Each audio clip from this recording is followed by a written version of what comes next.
বিক্ষোভ মিছিল থেকে দাঁড়াতে চাই।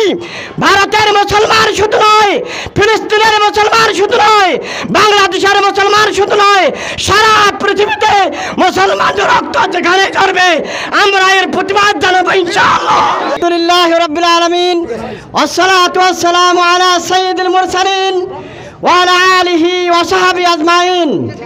সংগ্রামী তৌহিদি জনতা, আপনারা জানেন ভারতের মোদী সরকারের নেতৃত্বে ভারতে 200-এর অধিক মসজিদ ভাঙা হয়েছে, 500-এর বেশি মাদ্রাসা বন্ধ করে দেওয়া হয়েছে।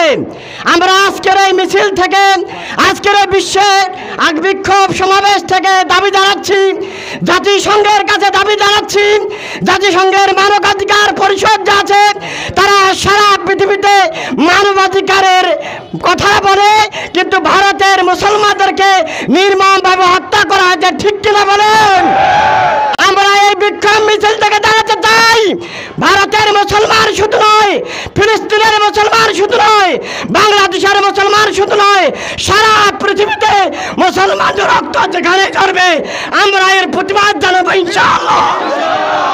আপনারা সাথে আছেন কিনা ইনশাআল্লাহ? এই আহ্বান জানিয়ে আপনাদেরকে ধন্যবাদ জানিয়ে সামনের যে কোনো প্রোগ্রামে থাকার আহ্বান জানিয়ে আমি আমার কথা শেষ করছি। আসসালামু আলাইকুম ওয়া রাহমাতুল্লাহি ওয়া বারাকাতুহু।